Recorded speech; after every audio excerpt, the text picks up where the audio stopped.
Mao Zedong by me, Stephen, and Alec. Zedong's rise to power. Mao was born in Chechen in Yunnan province. He came from a peasant family. As with all peasants living in the 19th century China, his upbringing was hard and he experienced no luxuries. He first encountered Marxism while he worked as a library assistant at Peking University. In 1921, he co-founded the Chinese Communist Party. Mao gave a geographic slant to Marxism, as he felt that within an A6 society, communists had to concentrate on the countryside rather than industrial towns.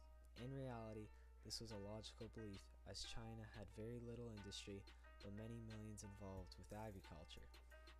Mao believed that a revolutionary elite would only be found in the peasantry and not among those who worked in towns.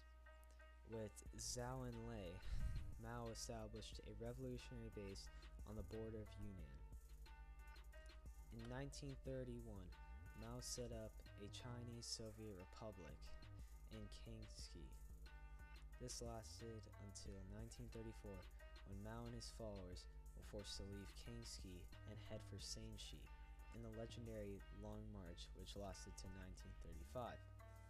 Here they were relatively safe from Kuomintang, led by Chiang Kai-shek, but far removed from the real seat of power in China, Peking, which is now current-day Beijing.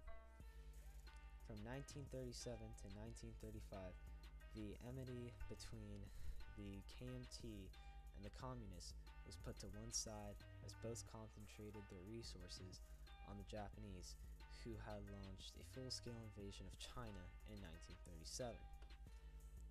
It was during this time that Mao developed his knowledge about guerrilla warfare that he was to use with great effect in the Civil War against the KMT, once the war with Japan had ended in 1945. By the spring of 1948, Mao switched from guerrilla warfare attacks to full-scale battles. The KMT had been effectively broken by the skill of Mao's guerrilla tactics, and defeat was not long in coming. In October 1949, Mao was appointed chairman of the People's Republic of China. The picture on the left is of Mao Zedong in his youth. The picture in the middle is a statue created of him outside a university in China. And the picture on the right is of Zedong after becoming the chairman of the People's Republic of China, also known as the PRC. Important events of dictatorship. On October 7, 1950, Mao orders the invasion of Tibet. In November 25, 1950, Sun Mao Enning was killed in the Korean War.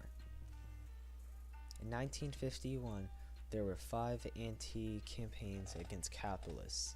Hundreds of thousands were killed by suicide or execution. In 1952, Mao bans all parties except for the CCP. In 1953 to 1958, he created the first 5-year plan.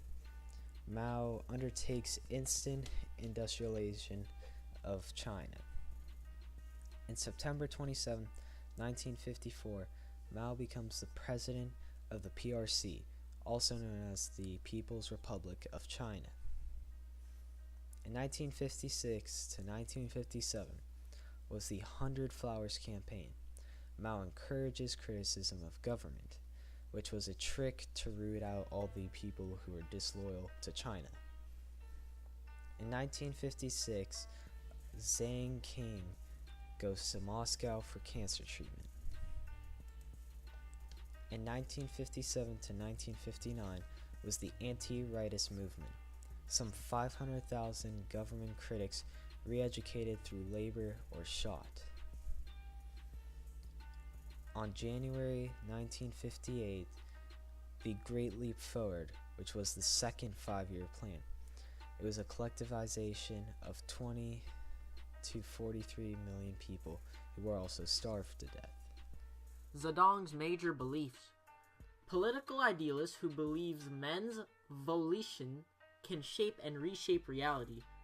This helped the party with the Chinese Civil War, and this also led the Great Leap movement.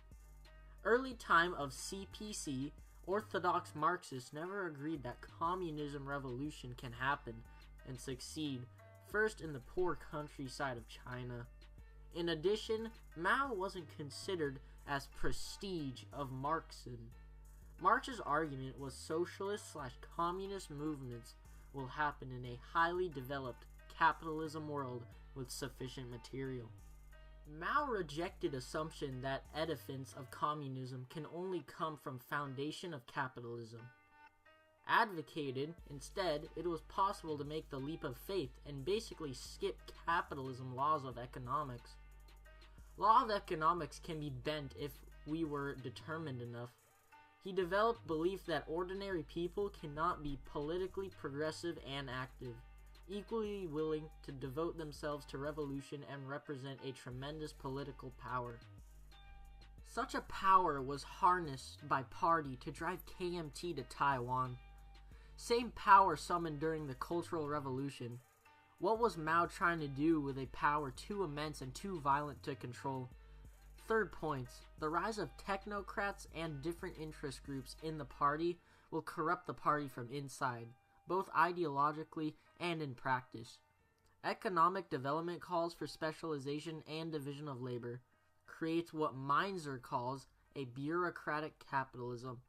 This had a deep distrust in the political establishment and bureaucrats.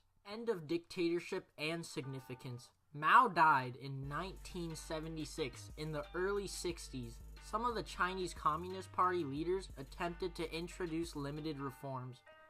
Mao countered these through the Cultural Revolution, unleashing his Red Guards. This re-established control of the party and government by a radical faction led by his wife Jiang Qing. It is unclear what direct control Mao had in his later years, but certainly even if he was not in control, his policies were being enforced.